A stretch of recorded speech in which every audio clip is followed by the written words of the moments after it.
ดตำนาน1,300 กว่าปีแม่จามเทวีสร้างพระเจดีย์ที่วัดดอยน้อยพร้อมเจดีย์โค้งอีกองค์เคียงคู่อยู่ดอยสลับก้อนหินใหญ่น้อยร้อยเรียงหน้าอัศจรรย์พระธาตุสีทองแงนมองฝูงพึ่งทำรังช่างมีมนต์ขลังพลังศักดิ์สิทธิ์บนนั้นกล่าวคำไหว้สากราบสักการะคนลุกคนชันสัมผัสถึงสายสัมพันธ์คงเป็นลูกหลานเคยร่วมสร้างบุญวัดดอยน้อยอยู่กลางยอดดอยโรยต่ออำเภอดอยเหล่าเขตติดต่อป่าสางลำพูนเดินทางปลอดภัยจากเชียงใหม่หรือสายลำพูนยินดีต้อนรับนักบุญมาร่วมสร้างทานบารมีตี3 ตี 4เปิดสถานีฟังตุลุงยองนักเทศเสียงทองชื่อเสียงดังก้องทั่วฟ้าธานีตัวจริงเสียงจริงวัดดอยน้อยแม่จามเทวีต้อนรับญาติโยมที่มีจิตศรัทธามาร่วมสร้างบุญ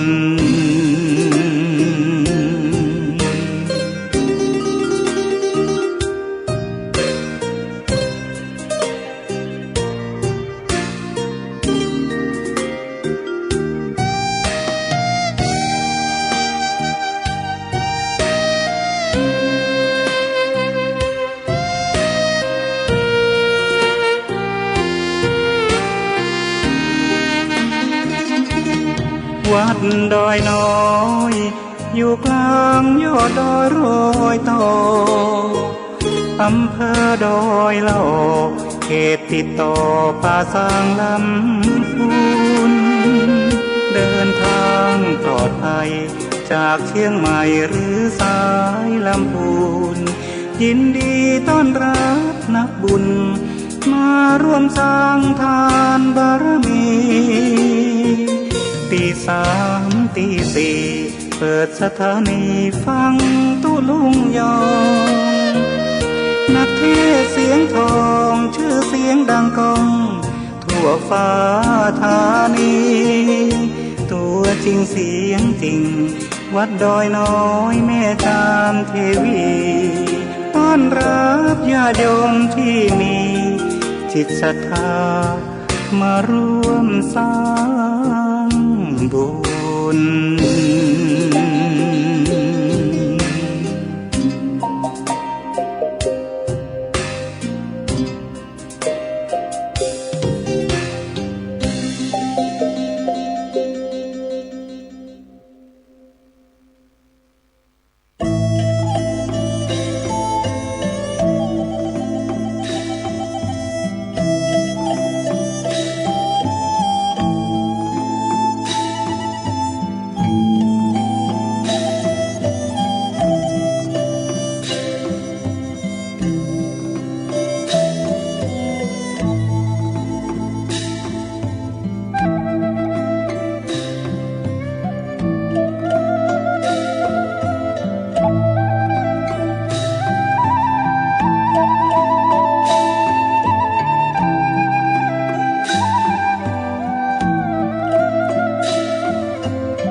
อดีตจะหมดจดอนาคตจะสดใสต้องแก้ไขที่ปัจจุบันก็ขอความนอบน้อม แด่พระรัตนตรัยอันมีพระพุทธพระธรรมพระสงฆ์เป็นสรณะที่พึ่งกราบแนบไต่ไหวสาถวายความเคารพมายังครูบาอาจารย์พระมหาเถรานุเถระตันเจ้าคณะพระสังฆาธิการ พระภิกษุสามเณรเจ้าจุโตนจุองค์กุวัดวาอารามพร้อมตึงสำนักที่พักสงฆ์ตัวเนื้อ เจริญปอนกับศรัทธานาบุญปอออกไม่ออกศรัทธาคุณเฒ่าคุณแก่ปอหลวงแม่หลวงปีป่านหน้าเอาอาเนาะศรัทธาตินจองห้องวัดเฒ่าแก่หนุ่มกำใจยิงต่างหลายตื่นจืนขึ้นมาก็มาฟังรายการสัพเพเหระปะกินนกะขอนลุงไก่แจ้งรายการเสียงธรรมแสงทองก็บริหาร บริหารดำเนินรายการโดยตนตัวแห่งอาตมาภาพเก่ากับผมตุลุงนันชัยวัฒนาคาเสโนจัดรายการอยู่ที่บุญห้องส่งของวัดพระธาตุดอยน้อยตำบลดอยหล่ออำเภอดอยหล่อจังหวัดเชียงใหม่มาพบมาปะกันในยามค่ำคืนเนาะ วันนี้ก็มาจ้าไป1 ชั่วโมงเนอะศรัทธาโดยเหตุว่าคอมตุลุงก็มีปัญหาหน่อยกันแปลงเอา คอมตุลุงเนี่ยมันเกิดมีปัญหานิดหน่อยเนอะก็เลยเวลามาเป็นชั่วโมงก่อนเป็นยังเนาะก็มาบริหารเวลากันไปขอขอบคุณทางสถานีตัวก็เดี๋ยวก็เนาะไหว้พระก็เนาะไหว้พระกล่อมไว้ก่อนแล้วก็มากับสถานีวิทยุแล้วจะเข้ารายการในธรรมะกันต่อไปเนาะไหว้พระกล่อมกันก็เน้อ อิมินาสกาเลนะพุทธังอภิปูชยามะอิมินาสกาเลนะธัมมังอภิปูชยามะอิมินาสกาเลนะสังฆังอภิปูชยามะอะระหังสัมมาสัมพุทโธภะคะวาพุทธังภะคะวันตังอภิวาเทมิ สวากขาโตภะคะวะตาธัมโมธัมมังนะมัสสามิสุปฏิปันโนภะคะวะโตสาวกสังโฆสังฆังนะมามินะโมตัสสะภะคะวะโต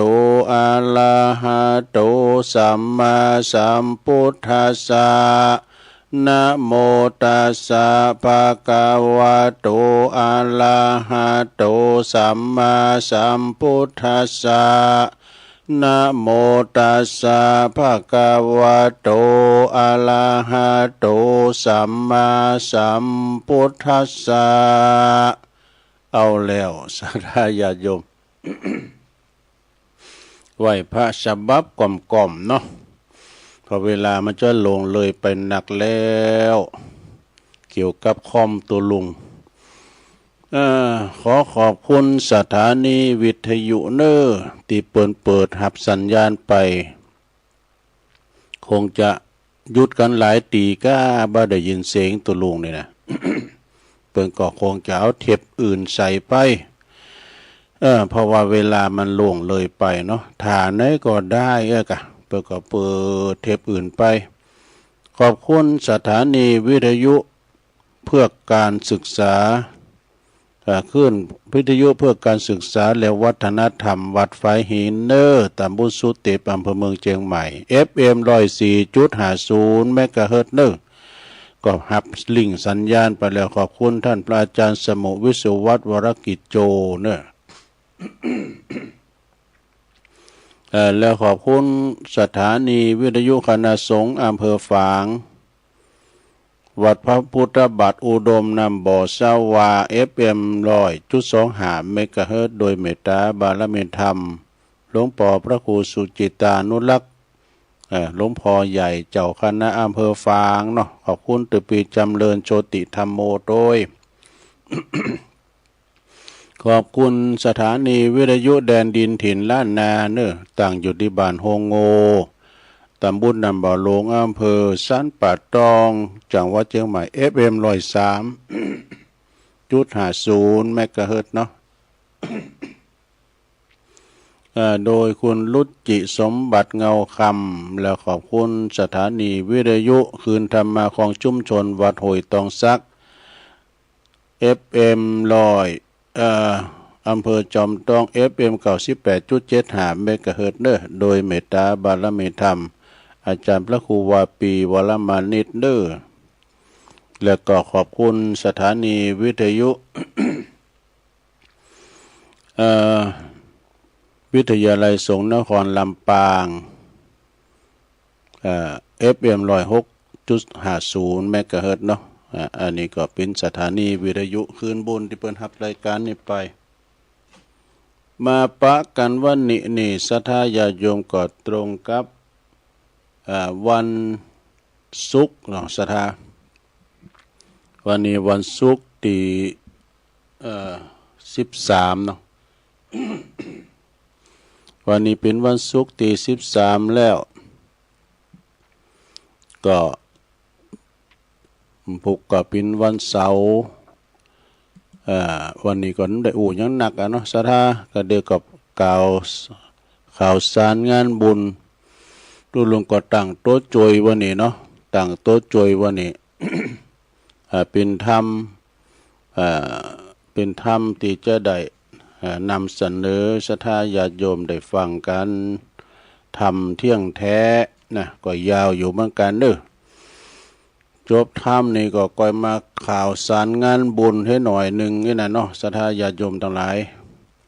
เดี๋ยวเรามาฟังทำเที่ยงแท้ก่อนเนาะวันนี้ทำเที่ยงแท้ก็จะเป็นธรรมเดี๋ยวก็โลดปันป้อนให้กับแม่จงดีเชื้อกันทาเปิ้นปิ้นเจ้าภาพพระธรรมเทศนาวันนี้เนาะทำบุญครบอายุของเปิ้นเดี๋ยวก็มาปันป้อนเนาะฟังธรรมกันเด้อตั้งนะโมก่อนลงฟังไปรับไปก็ได้เด้อ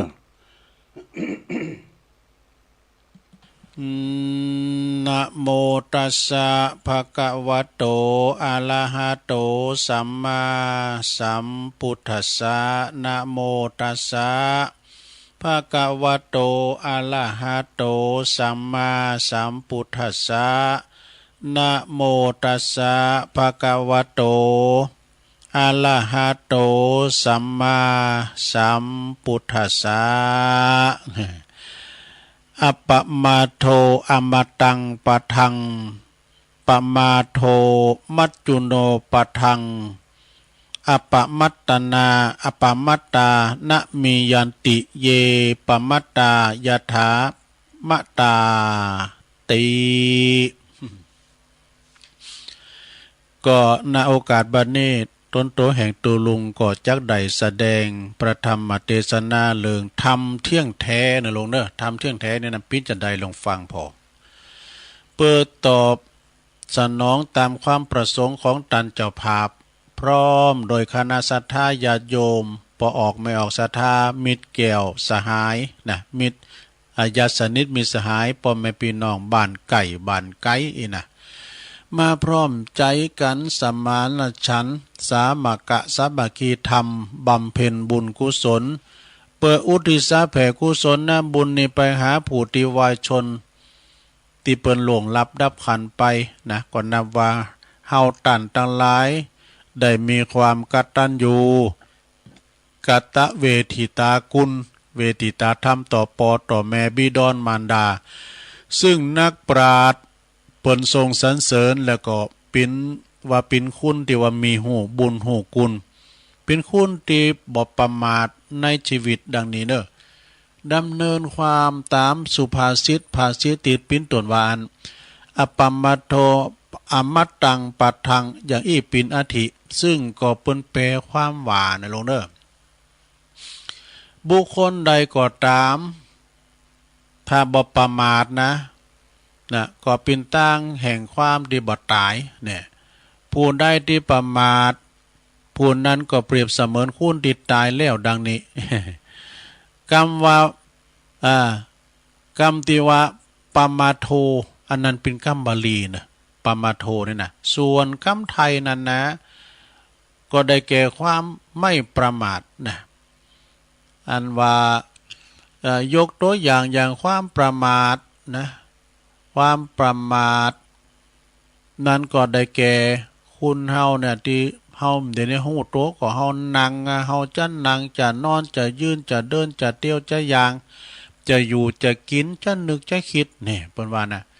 ก็จะทำการทำงานหยังก็แล้วแต่ก็ต้องมีสติคือความระลึกกึดถึงว่าก่อนไว้ก่อนเสมอว่าบัดนี้เฮากำลังกึดหยังอยู่นะเฮาทำหยังอยู่เฮาอยู่ที่ไหนนี่กูอยู่ที่ไหนแล้วเนี่ยบรมคือแล้วนี่ไข่นักไปหน่อย เขาหามาเฮนอนกองนี่น่ะ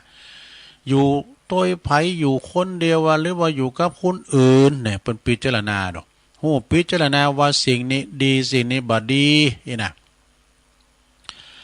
อันว่าเฮาจะทำสิ่งนี้มันจะผิดศีลผิดธรรมหรือว่าจะผิดกฎหมายบ้านเมืองก่อนี่น่ะเฮาจะทำสิ่งนั้นคนอื่นเพิ่นจะสอบก่อหรือว่าเฮาจะทำสิ่งอื่นสิ่งเตือนนั้นคนอื่นจะเดือดร้อนก่อฮู้ว่าเฮาคิดว่าเอาใจเปิ้นมาใส่ใจโตเนาะถ้าตัวเฮาเนี่ยปิ้นอยากอ่านอย่างอี้เฮาจะสอบหรือว่าเขาจะเดือดร้อนก่อนะลองถามตัวเก่าเนี่ยเปิ้นว่านะแถมประการหนึ่งเนี่ยลงเนอะแถมประการหนึ่งมีความประพฤติปฏิบัติแต่ในสิ่งที่ดีที่ชอบนะประกอบไปด้วยสัมมาอาชีวะนี่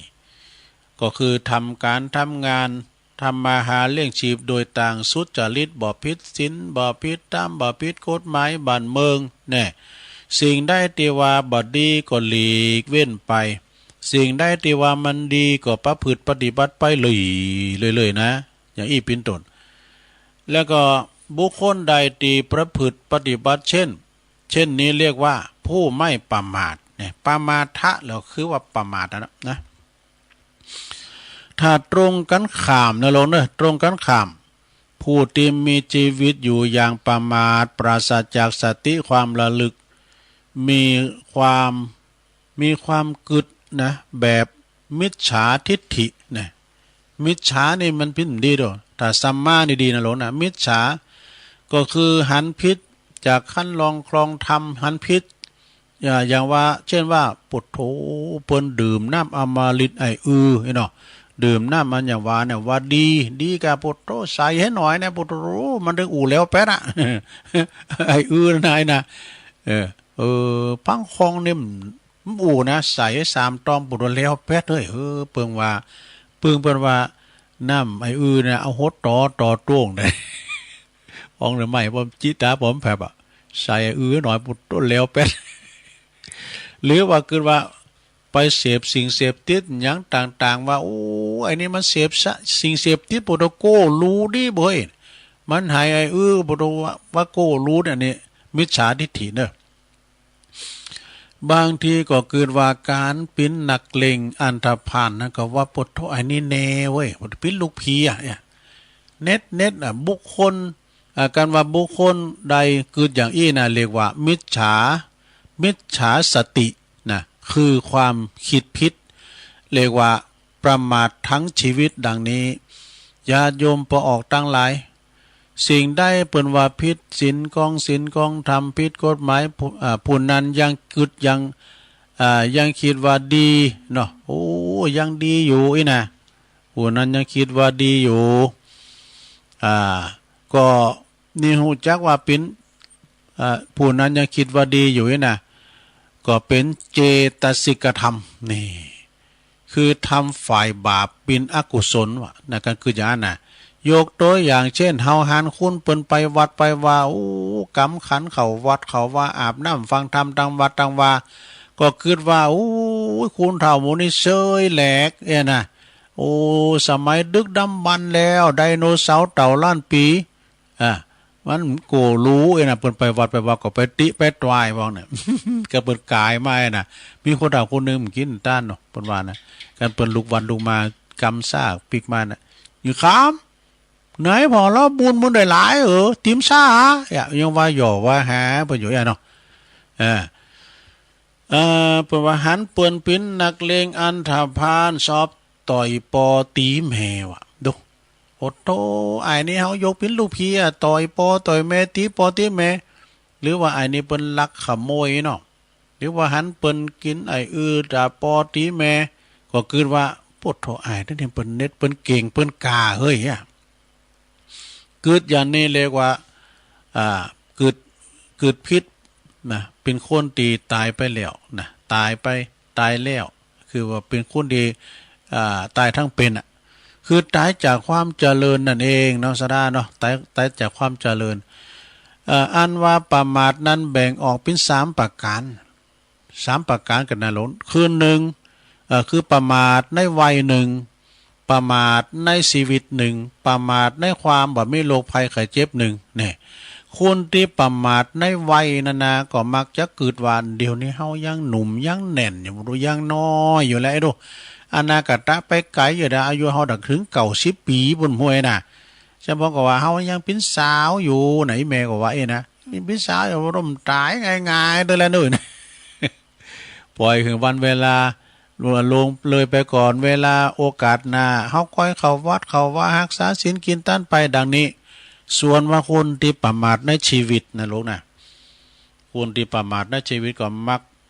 จะเกิดว่าตนเองนี่ยังมีวัยยังมีเวลาเนี่ยยังมีเวลาแล้วก็โอกาสมากนักอยู่ตอนนี้เฮาก็ยังมีกำลังวังชาดีอยู่นะประกอบกับเดี๋ยวนี้เฮาก็ยังค้าสนเรื่องเงินเรื่องทองอยู่ปล่อยหือมีเงินมีทองมากมายก่อนก็ค่อยเข้าวัดเข้าว่าทำบุญรักษาศีลฟังธรรมดังนี้ ส่วนที่คุณประมาทในที่ว่ามีโรคภัยไข้เจ็บร่างกายเฮานี่ดีแต่สังขารร่างกายเฮานี่มีโรคภัยไข้เจ็บมาเบียดเบียนมีโรคเบาหวานไขมันความดันอย่างสักอย่างนี่นะก็มักจะเกิดว่าเดี๋ยวนี้นี่เฮานี่ตนเฮานี่ยังสุขสบายมีโรคภัยไข้เจ็บมีพยาธิเปทีอัมปามาอยู่กับตัวนี่นะบ่มีเคราะห์มีเวรมีภัยยังสักเตือกินข้าวลำกินน้ำลงกินหลายมัมวันหน้าก่อนนี่นะมีเวลาโอกาสนักอยู่แถมหลายอยู่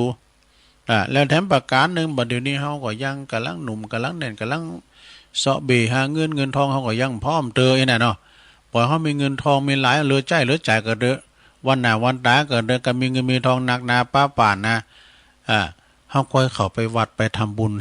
เนาะไปทำบุญทำกุศลถือศีลกินต้านเข้าวัดเข้าวาดังนี้เรียกว่าคุณเปิ้นเรียกว่าคุณที่ประมาทโมเมาในชีวิตเนาะท่านว่าประมาทมัวเมาบัดเมาหลายอย่างนะปกติคนเราก็เมาอยู่ไม่รู้หายเมาชีวิตคิดปลื้มจนลืมตายเมาร่างกายว่างามอลามตาเมาในสุขสนุกใหญ่ว่าไร้โลกเนี่ยไม่โรคภัยไข้เจ็บยักเตอบุโตกินข้าวล่ำกินน้ำลุงนอนรับสบายนะอันนี้เรียกว่ามัวเมาประมาทในชีวิตพระท่านว่าอนิจจาวัฏสังขาราสังขารทั้งหลายนั้นบัดเต็งมันบัดเต็งแต่แน่นอนบางทีมันมีโรคภัยไข้เจ็บมาเนาะมาเบียดเบียนนะคะมาเบียดเบียนในร่างกายของเราตายไปเสียก่อนก็มีนะเนาะคุณทำเดี๋ยวนี้มันปิ้นง่ายตายเว้ยนะซะนะงูงามันก็ไปนะพอในทีวีหรอซ้ำเติมเปิ้นกับล่างสัมผัสกับล่างกำไม้ออกอากาศทาโทรทัศน์กันนะ อ้างก็ตากงายต้มก็เมียเนี่ยสะท่ามักจุลาดแล้วนะมันจ่องไว้หั่นน่ะมันถึงเวลามันหมดเวลาละมดเข่าเพิ่นว่ามดเข่าหอยกะ ห่อเข่ามดห่อเข่ามด ก็เลยก็ต้องไปหมดสัญญาของพญามักจุลาดเนี่ยนะหลวงมันจะหมกสัญญาทกสนี่นะทกสบนยืดหยุ่นใดลูกแต่ว่าอันสัญญามักจุลาดเนี่ยมันถึงเวลามันไปเลยนะเช่นตายโดยพยะต่างๆก็ดีก็เลยนะก็เลยบ่ได้ทำความดีสักกรรมเนี่ยประมาทในวัยประมาทในอันร่างกายของเขาไม่โรคภัยไข้เจ็บเวลาเขาไปเดี๋ยวงูงาบกำเดียวมันได้เต้นซอหาอันปลาไทยยังมีห่อเข่าไปกินตั้งหนาสักกำเนาะไปหาไอ้ถอแบบเปิ้นห่อเข่าไปหมดเอาห่อเข่าตอนไปเขาไม่ได้กินเนาะก็เลยไม่ได้ทำความดีไม่ได้สร้างบุญสร้างกุศลผลบุญนั้นเปิดว่าจะหืดติดตัวไปสู่ปรโลกหน้ามีข้าวห่อไปกินไปกดตานไปหาเนาะสัตว์โลกหอต่างหลายเนี่ยมันยอมไปเป็นไปตามกรรมนะยอมหลีกหนีความตายไปบ่โปนว่าเปิ้นว่าโตนะอันว่าคุณตุกคุณยาคุณอับจนกันยาก่อตายเพราะว่าจะเป็นคุณล่ำคุณรวยเป็นเศรษฐีมหาเศรษฐีก็ยอมจะต้องตายเหมือนกันหมดเพียงแต่ว่าแล้วก็ตายทุกรูปทุกนามโดยทุกเจ้าไม่มีวันตายนะหลวงเนอะทุกเจ้ามีวันตายนะอมตะแด่ๆทุกเจ้าไม่มีวันตายทุกจะถึงอายุเท่าไหร่จะถึง100 ปีบ่นี่บัดใจก็ฟังกันแน่ทุกเจ้าเพิ่นจะว่าตายว่าจะได้ตายแล้วว่าจะได้ก็เปิ้นว่ามรณภาพอีหลงเนี่ยเปิ้นว่ามรณภาพทุกเจ้าเลยไม่มีวันตายแต่ว่านี่ก็ตุนนึงนะศรัทธาในตำบลตุลุงเขาเนี่ยดอยหล่อนี่นะที่วัดมอนหรือศรีเนี่ยเปิ้นเป็นพระลูกวัดเนาะหลวงตาทองอินจักรวโรอายุเปิ้นเก่า11 ปีหลวงเปิ้นกันละมาโบสถ์ใหญ่ในสู่ร่มผ้ากาสาวพัสมาโบสถ์อยู่กับท่านอาจารย์พระครูสมเด็จธรรมเสวี11 พรรษาหลวงนะเปิ้นชราภาพเนอะอันนี้นะแล้วอย่างหน่อยกับว่ากันโควิดไปว่ามันใจเลยจะได้เนอะอันนี้เปิ้นเสียงบุญอันนี้เสียงเขาหอได้กะเก่า11นี่นะไผถึงพองเนาะ90 ปลายเนี่ยปโตสัมพอก็90 ปลาย100ก็ยังมี100 ปลายก็มีจะตามบุญไผบุญมันเนาะมนุษย์ทุกรูปทุกนามเนาะแต่ว่าจะตายจ้าตาใจเลี้ยวเตาอ่านตายเมื่อใดเฮาบ่ฮู้แต่วันเกิดเฮาได้ฮู้แต่ว่าแน่วันตายจักมาวันใดไผฮู้ใดพองนะบางคุณอู่กับลูกหักเมแปงนะกินข้าวแรงแล้วอู่กันโนโซกันโมนยะหยอกกันนะอู่มนจ้าวานอู่ยะหยอกกันไปลุงเจ้ามีแข่งกึกดึกอีกก็มีสุมานะอยู่ดีมีสู้นะลงเนอะลุงมาเมื่อเจ้านี้โอ้โผปนหมดลุมหายใจไปอย่างอี้ก็มีสะทามเต้นหันจิตหันใจรับไปว่อยๆเปเรียกว่าไหลหรือภาษาแพทย์แปลว่าภาษาแพทย์ว่าหัวใจล้มเหลวอีกก็มีนะสะทานะไปประมาทเน้อมักจุลานี่บางคนนั่นก็หันหน้าตอนเจ้ากลางวันมีแล้วโอ้ก็เฮายังหันมาเจ้ามันอยู่กลางหน้าบ่น่ะน่ะอยู่กลางตุงบ่น่ะปิกมาบ้านกินข้าวตอนแล้ววายชนไปก็มีนะอันนี้แหละญาติโยมไปออกตั้งหลายจะไปขวาต่างอยู่ความประมาทอันความตายนี่มีอยู่ทุกขนทุกแห่งนะอภยาปัจจังทุกขังโลเกไม่ใช่กะสถานที่ใดที่สัตว์ไม่ตายไม่มี สถานที่ไหนบางคุณก็ไปตายนำตาหุ่นตั้งกลางแพะกลางป่างาไม้กลางตุงกลางนาสถานที่ตายมันมีเหมือนกันหมดแล้วก็อันตังพองก็ไปตายหงยุกหงยานะสถานมันบ่แน่ดอกคุณเฮามนุษย์เกิดตายชีวิตวังไวเหมือนกันทั่วหน้าอยากดีมีจนคุณในโลกหลาป้อยรับตาไปผิวแล้วอันว่าความตายเนี่ยมีทุกหนทุกแห่งอย่างอี้แล้วก็ยังว่าบ่มีเวลาบ่มีแล้วยังบ่มีเวลาวันยามเอานอนมาได้โดยนะยิ่งสมัยนี่น่ะ คุณเฮาเนี่ยจะตายกันง่ายๆบางทีนางอู่กันอยู่นี่นะอู่กันอยู่ในรถก็ดีอยู่ในบ้านก็ดีตากง่ายไปเลยตายไปอีกก็มีนะสถานะบางคนนี่ไปสอดลาป่าขึ้นลิงจ้อยดอยจันตกลงมาตายก็มีพองก่อตายตกตุ่นไหมพองก่อตายถูกปืนมัดไปฆ่าพองก่อตายกินยาพองก่อตายมัดคอพองก่อตายรถจนเนี่ย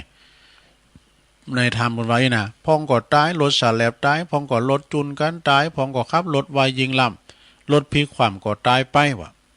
พองก่อตายโดยอุปัตวเหตุต่างๆด้วยเหตุเพศภัยนะอันว่าความตายเนี่ยสดาญาติโยมมันมีให้กูโหนกูแหงมีปูตีกูตางมากมายบ่อาจจะนำมาเรามาอู่ในตินิเสงใดเนาะคุณตีตายไปแล้วนะอย่างอาจารย์พระครูเป็นออกรายการว่าเพิ่นจะถามท่านอาจารย์พระครูว่าคุณเฮาแล้วตายไปไหนตายแล้วไปไหนเนี่ยเฮาคุณเฮาตายแล้วไปไหนเนี่ยนะเพิ่นเคยไปถามท่านมหาศัพท์นะท่านเจ้าคุณมหาศัพท์นะท่านพระอาจารย์ครับเนี่ยท่านพระมหาผมขอถามว่าคนเฮาแล้วตายไปไหนครับอันนี้อาตมาก็บอกฮู้อาตมาก็บ่เคยตายเปิดก็ตอบตรงๆเลยนะแล้วเปิดอธิบายเนาะคุณเฮาก็อย่างว่านะเนาะสนะตายแล้วไปไหนแต่แล้วแต่ไผทำกรรมทำบุญหยังไว้เนาะภพภูมิไปตหน้าเฮาจะฮู้นี่เนาะอาจจะไปสวรรค์ไปมรณะหกก็พอปัจจุบันเนี่ยอนาคตอดีตจะไปต่างหน้านะครับพอปัจจุบันเนี่ยเฮาทำหยังอยู่นี่นะเนาะทำหยังอยู่เนี่ยคุณเฮาได้ตายโดยอุบัติเหตุส่วนมาก็โดยความประมาทนะนะมันโนออกนอกเลิงสินต่างตุลุงมันก็ตึงยาวอยู่ทำนะก็ว่าไปซะนะเวลาตุลุงเปเลอะโดยความประมาทนั่นเองคุณเฮาได้เกิดประสบอุปัตวเหตุต่างๆขาดสติสัมปชัญญะควบคุมความระลึกนึกกึดปิ้นส่วนใหญ่นะอันนี้แหละพอออกศรัทธาญาติโยมต่างหลายคุณเฮานอกจากจะมีความประมาทอย่างที่กล่าวมาแล้วซ้ำยังเพิ่มความประมาทเข้ามาเติมแฮมนะอย่าเพื่อความเพิ่มเติมเนี่ยความประมาทยะแถมก็เลยใส่อันนั้นกะน้ำอมฤตใส่ไปหน่อยบทตาเปล่งเรื่องหรอกบางทีก็สิ่งเสพติดเข้าไปแถมเนี่ยนะทำให้ขาดสติไปใหญ่เลยขาดความยั้งคิดขาดความมั่นใจสัมเติมมันดีแซงสักน้อยเจอกะเจอฝีมือกะนี่เปิ้นมีระยะการแซงดูเนาะโมรถมันตั้งตรงตั้งภายตั้งมันยิงตั้งโก้งซ้ำหายนะสถาไปนับได้นับแซงเนี่ยการมันโจโลมาเนี่ยนะมันสรุปสการเฮาผิดติ่มตัวนะพิจารณาก่อนแต่รถ10 ล้อนะครับตัวกุ่นเปิ้นหูดอกพอรถมาเนี่ยเปิ้นจะต็อปไฟด้านขวาเนี่ยห้ามแซงถึงตีวางละบอปีไอ10 ล้อโชเฟอร์เปิ้นจะต็อปไฟซ้ายนะไฟที่มันจะเลี้ยวไฟเลี้ยวเนาะผ่านไปได้เนี่ยมันพิจิตรเปิ้นมีน้ำใจต่อกันนะในบนท้องถนนเนี่ยนะถ้าหากว่าเฮาขาดความยั้งคิดพิจารณาก่อนเลยเกิดเป็นบ่เกิดแห่งภัยพิบัตินะถ้าหากว่าตั้งอยู่ในความขาดสติขาดความพินิจพิจารณายับยั้งนำภัยพิบัติมานำมาซึ่งความคือหายนะความชิบหายนะคือความชิบหายถ้าบ่ตายก็กลางเหลืองกลางเหลืองมันพิจือเนาะกลางเหลืองเนี่ยดังที่ปิ้นข่าวมาเฮาฮู้ใดอยู่กันอยู่เสมออันนี้แหละคณะสัทธาปอกสัทธาญาติโยมทั้งหลายเนาะความประมาทนี้ท่านบอกว่าปินตั้งแห่งความตายผู้ไม่ประมาทชื่อว่าเป็นผู้ไม่ตายดังนี้ตีเฮาไปมัวเมาประมาทนะมัวเมาประมาทในชีวิตถึงตัวบ่ตายก็เปรียบเหมือนว่าดังที่คุณที่ตายไปแล้วทั้งเป็นนี่ตายทั้งเป็นนะสดาเนาะนั่นก็คือบ่ได้สร้างคุณงามความดีไว้กับตนกับตัวเลยสดานะแล้วก็มีประโยชน์เนาะมีประโยชน์นี่ก็ได้แก่ความมีประโยชน์ คือบัสั่งคุณงามความดีให้ตัวเองแล้วประโยชน์ต่อส่วนรวมเลยคือแก่สังคมของตนเองเลยซ้ำให้ไปกว่านั้นนะลงเด้อซ้ำให้ไปกว่านั้นนี่เพิ่นว่าบางคนนี่ยังประพฤติปฏิบัตินอกตนนอกฤทธิ์นอกลอยเนี่ยทำความชั่วช้านะทุจริตนะก่อความเดือดร้อนแก่สังคมแล้วก็ส่วนรวมก่อกรรมทำเวรทำกรรมต่อบาปจ้าอันกล้าหยาบเนาะบ่ฮู้คุณปอคุณแม่บ่ฮู้จักคุณปอคุณแม่ปอแม่เลี้ยงใหญ่นากาบ้านก็หวังว่าจะส่งลูกส่งเต่าให้ลูกไปได้ดิบได้ดีตั้งภัยพะส่งไปหำไปเห็นศึกษาในบ้านในเมืองโลงบุญนะเปิดเจอให้ลูกนะเป็นคุณดีพ่อแม่อุตสาหาเงินหาทองจะกินก็บ่นากินจะใจก็บ่นาใจสูงเฮือบ่อายนะหิหอมล้อมลิดไว้ก็สูงให้ลูกให้เต่าลูกเต่าซ้ำเห็นการทำการเห็นก็บ่เอาในเลยว่ะโหมันถ้าปึกอย่างลุงเนี่ยเนาะ เห็นไหนก็บ่ได้บ่เอาสักอย่างบางทีก็หนีห้องเห็นไปแอวให้ว่ะนะหนีห้องเห็นไปแอวแม่แม่ก็โอดถึงพี่น้องเจ้าบ้านโอ้ยเดี๋ยวนี้นะลูกอีปีนะไปเห็นฮะจบทำการจะเป็นด็อกเตอร์แล้ว จะเป็นด็อกเตอร์แล้วบางพองนี่สูงแต่นะอย่างโยมที่บ้านดอยน้อยเนี่ยเปิ้นมาตานก็เข้าเปิ้นว่าส่งลูกเปิ้นเสียงล้านเสียงปินล้านนะซะดาแต่ลูกเปิ้นไปถึงจุดหมายปลายทางทำงานดีนะเอาได้ทำงานจะดีนะแล้วก็ไปพ้นนะพ่อแม่ก็โอนเงินโอนทองนะหวังใจว่าจะเหือนเอาไปหือลูกใจในสิ่งที่ว่าการทำการเน้นซื้อกระดาษหนอพองเนี่ยมีก้าสมัยตุลุงค่ำก่อนในวันออกกระดาษหนอ3 บาทเนาะกระดาษหนอนะก่อนนี้มันมีกระดาษหนอนะนี่แล้วก็เอาเงินเอาทองพ่อแม่เนี่ยไปผ่านติดตั้งบดีบ่ดักกินหายใจเสิ่งพ่อแม่ก็ไหว้อกวางใจเนาะโอ้ลูกกูนี่ไปหำไปเห็นนิดหน่อยกูได้ปะได้ปึงฝากผีฝากไข่กับลูกกับเต่าเนี่ยดูลูกกูนี่ปิ้นแก้วปิ้นกุ้นแต่มันยังมากัดตันอยู่ลำเหนือเนี่ยมาถึงก็มาออดอ่อนก็มาคอตั้งแม่มันอันนี้พอมันเดินไปตัวใจมันแล้วไปตัวนี่แล้วก็ลูกเนี่ยมันหูใจเด้อมันมาอ่อนแม่พี่แล้วก็ได้ตั้งบันนี้ได้ไปก็ไปคบหมู่คงเป็นคุณแว่นใส่แว่นตาอันนี้ คุณแว่นเด็กแว่นเนาะแล้วก็การว่าครูถามว่าแล้วทำไมเธอไปไหนหายไป2-3 วันผมไปช่วยพ่อไปช่วยพ่อขึ้นบ่ลำไยไปจุครูมั้ยนะทำการทำงานที่บ้านที่จองของอีก็มีแบบนี้เปิ้นเรียกว่าคนที่ประมาทในชีวิตที่บ่ดีเน้อศรัทธาญาติโยมทั้งหลายนะยังหลายอยู่นี่นะตุลุงเดือนนี้คนละครึ่งแล้วก็เนาะเอาละคนละครึ่งละญาติโยมทั้งหลาย ปินธรรมบรรยายเนี่ยทำเที่ยงแท้คนละครึ่งก็คือได้กึ่งเดียวนะแฮมกั้มก็เอามาต่อทำเนาะศรัทธาเนาะวันนี้ก็แสดงพระธรรมเทศนาก็พอสมควรเวลาเนอะขอยุติลุงปุงไว้เพียงเท่าอีกก่อนเอวังก็มีด้วยประกาศนีจบลงไปศรัทธาญาติโยมทั้งหลายทำเที่ยงแท้ก็เป็นธรรมบรรยายเนาะเอามาขยายความศรัทธาญาติโยมได้ฟังการเกี่ยวกับเรื่องความประมาทเนอะความประมาทขาดสติมันมีหลายหอมเนาะหลายหอมต่างจะทำให้เฮานะประสบอุปัตวเหตุต่างๆฉะนั้นก็จะไปตั้งอยู่ในความประมาทเด้ออยู่ในความที่ว่ามีสติตลอดเวลาเนาะเดี๋ยวเอาปอนนี่เกินเนอศรัทธาญาติโยมทั้งหลายอันนี้ก็เจ้าภาพก็แม่จงดีเชื้อกันทาเมืองฝางบุญเป็นเจ้าภาพกันเตดครบอายุ66 ปีหรอขออุทิศบุญกุศลอันนี้แผ่ภายย้ายบุญไปหาจิตดวงวิญญาณของพ่อครูอินคำแม่บัวลอยขุนแก้ว แล้วก็เทวบุตรเทวดาเจ้ากรรมในเวรบุพการีชนครูบาอาจารย์ที่ล่วงลับไปทุกดวงวิญญาณสาธุสาธุเอาปอนก่อนสัพพิติโยวิวาจันตุสัพพะโลโกวินาศตุมาเตภวัตวันตรายโยสุขีติคายุโกภวะอภิวาตานาสีริสนิจังวุธาปจายโน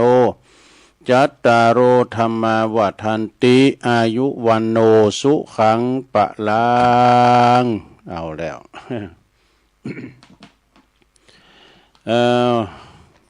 ต่อไปถ้าข่าวบริการกันเด้อสถานเนาะข่าวสารงานบุญก่อนอันนี้ก็มาหันแสมคืนแล้วนี่เด้อเป็นเฟซเป็นไลน์ของคณะครูบาอาจารย์ก็ขอแสดงความอาลัยในการจากไปของอาจารย์ปรีชาปัญญาปทีโปตุลุงพลนี่นะตุลุงพลนี่เปิ้นอยู่ไหนเปิ้นเป็นพระลูกวัด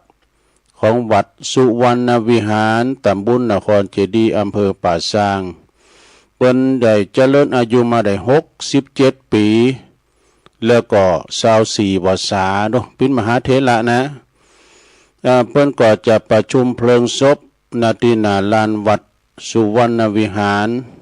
ตำบลนครเจดีย์ในวันที่15 มิถุนายนเนาะ15 มิถุนายนก็วันติดเนี่ยกันเนาะสดาญาโยมนะเวลา10 โมงเนอะเมื่อคืนก็มีสวดมีเตศกูคืนนะพระเจ้าปิ้นเจ้าภาพก็สังนี่ก็ชุดละ500สังใหญ่ก็1,000แล้วจะไปออกโรงทานก็เจิญเนอะติดต่อได้ดีทันเจ้าคณะตำบลเจ้าอาวาส ตุปีบินเนาะ เพิ่นพินพระครูนะเพิ่นพิเจ้าคณะตำบลตุลุงลืมราชทินานามเบิ่นเนาะตุปีบินเจ้าอาวาสวัดสุวรรณวิหารอูถึงตุลุงพลนี่กับตุลุงเกยกันแต่สถานเนอะกับตุลุงพลนี่นะไปเข้ากรรมกันสุดท้ายนี่ไปเข้ากรรมกันที่ป่าแหวที่สุสานบ้านเหล่าสันปิงนางอู่กันน่ะตุลุงพลเพิ่นก็เข้ากรรมแล้วเพิ่นดึงมือหับตานไหนเด้อนางนักอยู่หั่นเนาะนะตุลุงกันไปที่ไหนมาแล้วก็มานางอู่กับตุลุงพลน่ะเป็นคนดุเด้อดุหยังดุผีเปิ้นโกผีอ่ะ เปิ้นโกผีหยังแต่เปิ้นคุณที่ว่ายิ้มแย้มแจ่มใสมีกำห้องกำให้ไผเด้อนั่นก็ไปรวมกันไผอยู่ไปไก่เคียงหูจักมาคุณกับตุลุงพลก็ไปฟังเทศน์ฟังธรรมกันเมื่อค่ำยามคืนและเปิ้นจะประชุมเพลิงศพในวันที่15วันติดนี่ไปหับสังก็ชุดใหญ่ 1,000 ชุดน้อย500โอ้คุณเฮาก็ลุ่มหายแต่จากกันไปแต่ว่านี่ก็หันในเฟซนั่นไลก็อาจารย์สายทองเจริญอีแพมไข่หูจักก็ว่าไอ้แซมสู้ซ่าเนี่ยหูจักกันไอ้แซมนี่เพิ่นจะไปซอกูกับปหลวงด็อกเตอร์ประพันธ์แก้วเก๋กายนะเพิ่นเสียแก่ชีวิตไปที่เพิ่นอยู่อำเภอสำเมิงบนเนาะ อยู่อำเภอสำเมิงบนนะไอ้แซมเนี่ยก็อายุปานได้78 ปีนะแล้วคนแล้วนี่ไม่ให้ดาราเนาะไพโรจน์สังวริบุตรเนี่ยเนาะคนดังบนเสียไปก็ออกเฟซออกไลน์อันนี้ก็แสดงความเสียใจเตอเนอร์คุณเฮาเนี่ยมนุษย์ลมหายแต่จากกันไปนะทำงานหนึ่งเนาะแต่อาจจะอ่านบ่สิ่งนะวันนี้มันมาจ้าเพราะว่าคอมตุลุงมีปัญหาก็เลยมาจ้าไปหน่อยวันที่15นี่เหมือนกันเนอะเพิ่นก็จะมีงานนะเจิญโลมพิธีการวางศิลาฤกษ์สร้างเจดีย์เนาะที่วัดดับไพเนอะวัดดับไพตำบลศรีภูมิอำเภอเมืองเชียงใหม่วันที่15 มิถุนายนเนี่ยในเวลาตอนบ่ายนะเจ้าภาพอุปถัมภ์ก็มี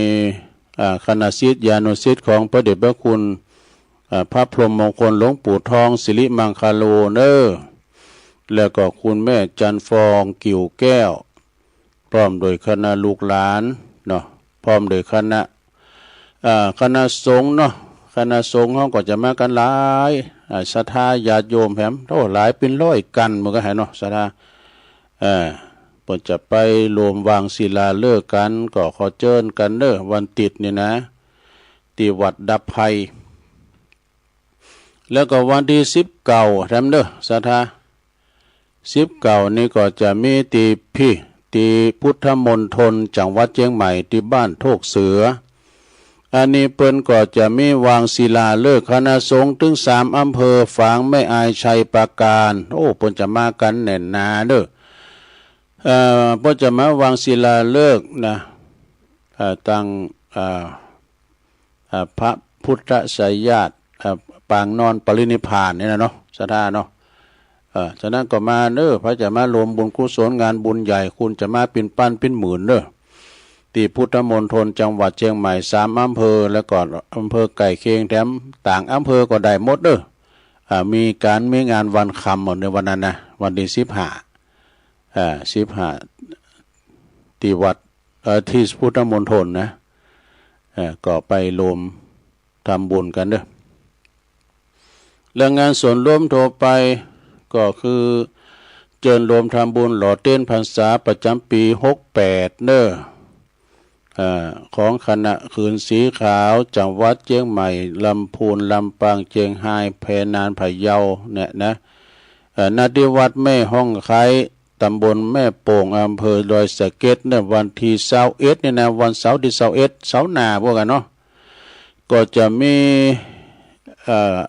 ศรัทธามากันรวมกันหลายเขารวมเป็นที่ก็จะมีการหล่อเต้นเก่าลิ่มด้วยกันเด้อแล้วก็จะได้ถวายเต้นพรรษาอยู่15วัด15หลิ่มเด้อจากนั้นก็ขอเชิญรวมปิ้นเจ้าภาพเนาะยอดสังวัดละ 1,500 บาทเด้อแจ้งความจำนงหมายได้แล้วก็พระจะปิ้นเจ้าภาพเต้นตุ่นหนึ่งก็500 บาทหรือว่าจะปิ้นเจ้าภาพโซลาร์เซลล์สูตรหนึ่งก็500 บาทเหมือนกันเนอะแจ้งความจำนงประสงค์หมายกันได้เนอะแจ้งที่ท่านพระครูชลทานพิทักษ์ตุลุงแดงก็ได้โปรดจะออกรายการต่อจากตุลุงเนี่ยนะเบอร์โทรศัพท์ของเปิ้นก็0817964609เนอะสถานเนอะอันนี้ก็จะเป็นงานบุญใหญ่ทำงานหนึ่งเนอะของคืนสีขาวเฮานะก็ไปรวมทำบุญกินต้านกันในวันที่21เนาะ21มิถุนาเด้อศรัทธาญาติโยมตุลุงก็มาควายไปหน่อยก็คือว่ามีปัญหานิดหน่อยวันพุธเจ้านี้จะอ่านเสียงหมดเด้อครูบาอาจารย์ที่เปิ้นฝากไลน์มาอ่านประกาศข่าวสารงานบุญของศรัทธาญาติโยมวันนี้มันลงเลยมาปิ้นชั่วโมงก่อนปิ้นยังเนาะมาช้าดีกว่าไม่มาอันนี้ถ้าตักตังลายก่อนเด้อชมรมสกาย73นะบารมีวังใจชิดนี่อันนี้ก็ตักมาตังลายบารมีนี่นะบารมีนี่โธ่คุณว่าพอห่างหุ่นห่างบนอย่างนายธนาคารละรูปหล่อเนอะโยมยุพินหอมมาลาเนอะฟังจากบ้านแม่โยกนะกลางเวียงเจียงใหม่แม่ครูธัญญาทองอิ่มเนอะกศนก็ฟังอยู่บุญส่งจากลำปางไหวสาเนอะครับเนอะบรรจงกันทวงพี่อ้ายใต้โหเนอะนำดิบเนอฟังตลอดนะนวลนิดชมาโยมนวลสิริหินเขียวก็ฟังอยู่เจ้าสาธุสาธุปรริญญาเอกวัดลาดท่านอาจารย์ท่านพระมหาประสิทธิ์ธรรมาภินันโทไวสานะครับเด้อวัดจางกำเนาะโยมกนกพิษชัยนานิลานนาพันเมืองฝางปุณณบันหวยงูในนะฟังตุลุงอยู่นะ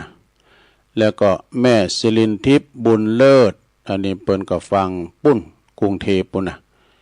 ฟังทางออนไลน์กรุงเทพปุ่นเนาะอันนี้ก็เปิ้นมาส่งตั้งลายมาเนาะจบตั้งลายต่อไปก็เหลือเวลานิดหน่อยเนาะแต่เปิดสายศรัทธาได้โทรกันเข้ามาตักกันมาทักทายกันหรือว่าจะมาแจ้งผลการหับฟังก็โทรมาตีเบอร์0899555656 วันพุกนี่ก็ต่างอกต่างใจจะยกวัดมาบ้านมีกิจกรรมวันเสาร์เนอะศรัทธาญาติโยมวันพุกนี่จะมี กิจกรรมยกวัดมาบ้านเป็นวันเสาร์พอดีแล้วก็จะสมรดกธรรมมาเทศนาให้กับศรัทธานาบุญเฮาเนาะเอาสายแลเข้ามาเด้อเจริญปอนไปสาครับตู้รู้โอ้ปอนนานประเสริฐเนาะอย่างชัดเจนเลยชัดเจนเลยเนาะครับอย่างชัดเจนนะไปโอ้ของพวกคนรถได้ฝึกเต็มแถวที่แต่กะผมชอบที่สุดเขาทำว่าครับเดี๋ยวนะฟังไปติ๊กๆกันเนาะปอนนานเนาะฟังไปเลยเราติดในกันยินดีครับปอนนานเด้อฟังนั่งความทำดีดีมีชุกครับกำลังรุ่งนะครับสาธุ